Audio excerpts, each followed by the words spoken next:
મિત્રો હજી ઉત્તરાયણ આવી પણ નથી અને હજી ઉત્તરાયણ આવવાના ઘણા દિવસો બાકી છે. છતાં પણ મિત્રો ભાઈનો દોરીને કારણે ગળું કપાઈ ગયા હોવાની ઘટના સામે આવી છે. તો ચાલો મિત્રો જાણીએ આ ઘટના ક્યાં બની અને કેવી રીતે બની. વિડીયોને આગળ જતા પહેલા મિત્રો તમે ચેનલમાં નવા હો તો ચેનલને સબસ્ક્રાઇબ જરૂરથી કરી લેજો. મિત્રો હજુ તો ઉત્તરાયણ પર્વને 1.5 મહિના જેટલો સમય બાકી છે.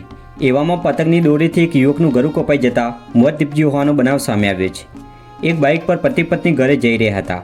તે દરમિયાન પતંગની દોરીથી પતિને ગળાના ભાગે ગંભીર ઇજાઓ પહોંચી હતી અને તેનું મોત નીપજ્યું હતું.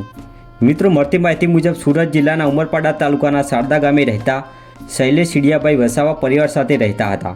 ગઈકાલે તેઓ તેમની પત્ની સાથે બાઇક પર સાયણથી પોતાના ઘરે આવી રહ્યા હતા અને તેઓ કિમથી કિમ ચોકડી તરફ જતા કિમ રેલવે ઓવરબ્રિજ પરથી પસાર થતા હતા. ત્યારે પતંગનો દોરો અચાનક શૈલેષભાઈના ગળાના ભાગે વાગી જતા તેઓના ગળાના ભાગે ગંભીર ઇજાઓ પહોંચી હતી. ગળાના ભાગે ગંભીર ઇજા થતાં શૈલેષભાઈનું ગળું કપાઈ ગયું હતું. તેઓને સૌપ્રથમ કિમ સ્થિત સાધના કુટી હોસ્પિટલમાં લઈ જવામાં આવ્યા હતા, જ્યાં પ્રાથમિક સારવાર બાદ વધુ સારવાર માટે સુરતની સિવિલ હોસ્પિટલમાં ખસેડવામાં આવ્યા હતા. પરંતુ સિવિલમાં સારવાર મળે તે પહેલાં તેઓનું મોત નીપજ્યું હતું. મિત્રો શૈલેષભાઈના મોતને લઈને પરિવાર શોકમાં ગરકાવ થઈ ગયું છે. તો મિત્રો આ ઘટના વિશે તમે શું કહેશો તે કોમેન્ટ કરીને જરૂર જણાવો.